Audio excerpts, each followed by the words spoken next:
Are you getting the quality health care that you need? You can trust Dr. Nagao to take care of your family's medical needs.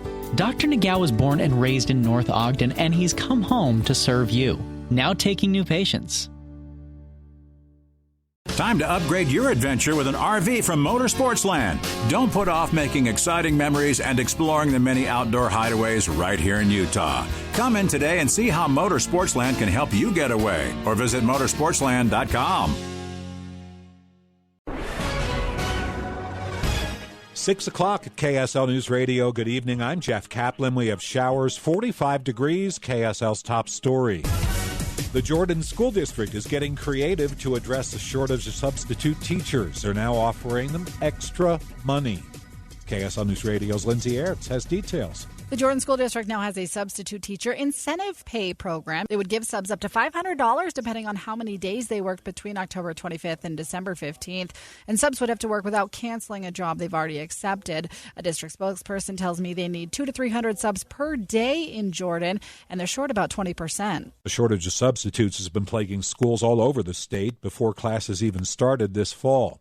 A Salt Lake City man is now in jail for reportedly paying underage girls to take sexually explicit pictures of themselves and their younger siblings.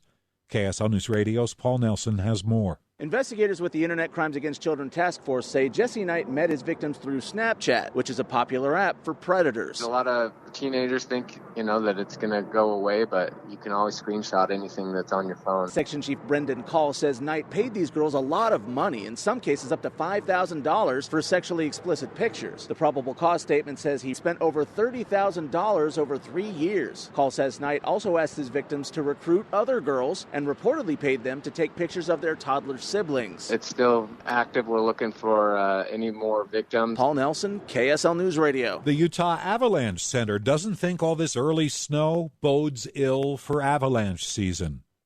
High pressure builds, it gets warm, it gets sunny, and I suspect that all but the upper elevation north-facing slopes will probably melt back to close to bare ground. So that's the good news. As we look forward and we look ahead, if that's what all we're dealing with, it's going to be pretty easy to set our sights on where that danger lies.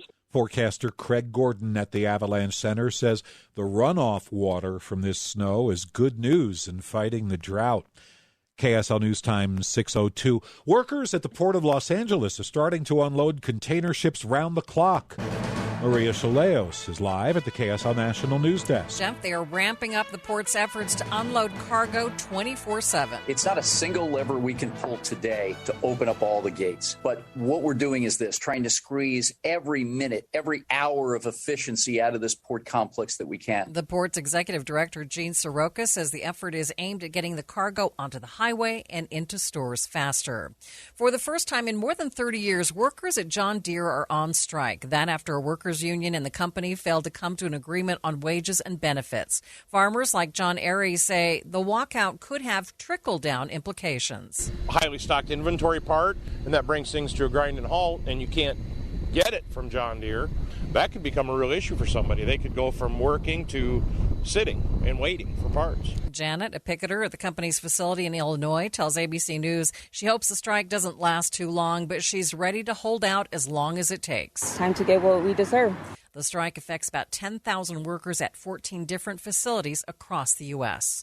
Vice President Harris is talking about the White House's proposal for human infrastructure. The proposal would fund paid family leave, among other things, as well as extend child care tax credits to most American families. During a town hall, the vice president said most, if not all, workers during their lifetimes will have to care for a child or a loved one. This issue of care and caregiving and the care economy and care work, it impacts everyone. As Democrats continue to negotiate behind the scenes on the bill, it becomes clear that the price tag isn't going to stay at the initially proposed $3.5 trillion. Live from the KSL National News Desk, I'm Maria Chaleos, KSL News Radio. Another member of the Real Housewives of Salt Lake City cast is facing criminal charges. Mary Cosby has been charged with unlawfully providing shelter to a runaway and contributing to the delinquency of a minor, along with her husband. She pleaded not guilty to the charges. They'll both be in court tomorrow.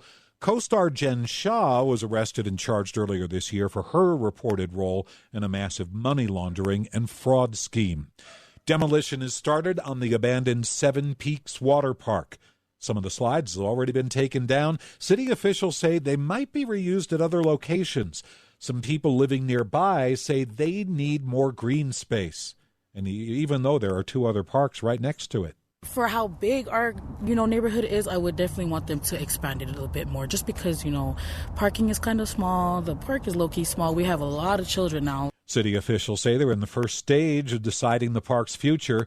They'll be looking for more public input through the month of November. KSL News Time 6:05. Let's check in with Ricky Meese.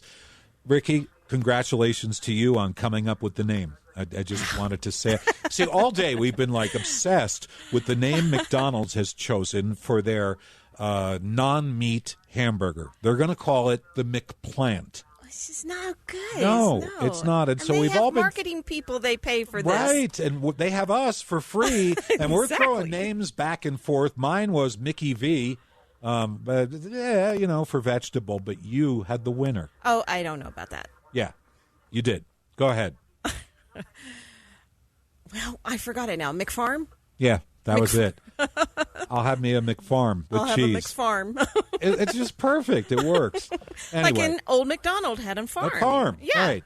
Okay, what's the traffic? Well, it's dry roads in the valley, but, Jeff, I'm looking at a live shot of a snow-covered road along Little Cottonwood Canyon, SR 210, up at the very top of the canyon. If you're going to be traveling in the higher elevations, be prepared for winter driving conditions. Ricky Meese in the KSL Traffic Center.